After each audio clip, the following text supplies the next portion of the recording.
আসসালামু আলাইকুম। রিসেন্ট যে ঘটনাটি ঘটেছে, বৈষম্য বিরোধী ছাত্র আন্দোলনের যে কেন্দ্রীয় সমন্বয় বা নেতৃবৃন্দ যারা রয়েছে তারা একটা পোস্টের মাধ্যমে তারা অথবা বিভিন্নভাবে তারা মেসেজটা জানানোর চেষ্টা করছে যে বৈষম্য বিরোধী যে ছাত্র আন্দোলনের যে সংগঠনটি রয়েছে সেটি হচ্ছে যে টোটালি অরাজনৈতিক একটি প্ল্যাটফর্ম থাকবে। মূলত বৈষম্য বিরোধী ছাত্র আন্দোলনে এখানে ইনক্লুড হওয়ার যে কন্ডিশনগুলো ছিল সেখানে কোনো রাজনৈতিক সংগঠনের নেতাকর্মী অথবা রাজনৈতিক সংগঠনের দায়িত্বশীল পর্যায়ের কেউ বৈষম্য বিরোধী ছাত্র আন্দোলনে আসতে পারবে না। এবং এর জন্যই কিন্তু হচ্ছে বিভিন্ন রাজনৈতিক সংগঠন ছেড়ে অনেক ছেলেপেলে এই বৈষম্য বিরোধী ছাত্র আন্দোলনের সাথে সম্পৃক্ত হয়েছিল। এটা মূলত ছিল হচ্ছে যে বৈষম্য বিরোধী ছাত্র আন্দোলন একটা ভবিষ্যতে পলিটিক্যাল কোনো একটা পার্টিতে রূপ নেবে, এই লক্ষ্যকে উদ্দেশ্য করে। এবং আমরা দেখলাম যে বৈষম্য বিরোধী ছাত্র আন্দোলন ডিরেক্টলি অর ইনডিরেক্টলি এই প্যানেলটাই হচ্ছে যে এনসিপি নামক একটি রাজনৈতিক সংগঠন রূপে আবির্ভূত হয়েছে। এবং আমরা বিশ্বাস করি যে রাজনৈতিকভাবে অবশ্যই এনসিপিকে ওয়েলকাম জানাই, কিন্তু হচ্ছে যে এই যে বৈষম্য বিরোধী ছাত্র আন্দোলন করার কারণে যে শত শত স্টুডেন্ট ছাত্রদের যেই ছাত্র নেতাদের যেই জীবনের যেই গতিবিধি পরিবর্তন হলো, তারা যে তাদের রাজনৈতিক সংগঠনকে তারা চেঞ্জ করলো, আসলে এই দায়ভার কে নেবে মূলত?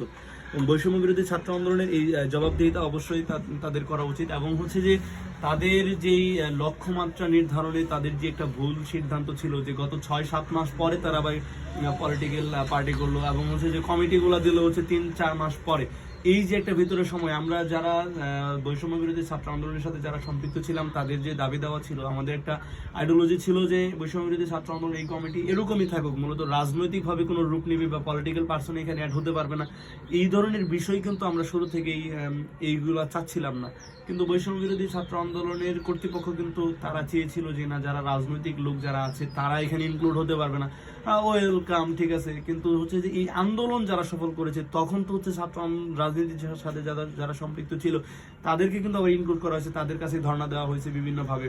এইখানে হচ্ছে যে সেন্ট্রালে কি হয়েছে সেটা জানি না, তবে সেন্ট্রালের বাইরে যে লোকাল যারা রয়েছে, লোকাল পলিটিক্সের সাথে যারা সম্পৃক্ত ছিল, উইদাউট লোকাল পলিটিশিয়ান ছাড়া কিন্তু এই আন্দোলন মুভমেন্টগুলো কিন্তু সফল করা হয়নি। ইভেন আমাদের বিশেষ করে জামালপুরের ছাত্র দল, ছাত্র শিবির, ছাত্র আন্দোলন সহ ছাত্র অধিকার পরিষদের একটা মুখ্য ভূমিকা ছিল, সবার সমন্বিতভাবেই কিন্তু এই আন্দোলনকে সফল করা হয়েছে। কিন্তু ওভারঅল আমরা দেখলাম যে অনেক নেতাকর্মী যারা হচ্ছে যে গণ অধিকার পরিষদ বা ছাত্র অধিকার পরিষদ ছেড়ে দিয়ে কিন্তু বৈষম্য বিরোধী ছাত্র আন্দোলনে তারা ইন হয়েছে, এবং অনেকে ছাত্রদল ছেড়ে দিয়ে কিন্তু ইন হয়েছিল।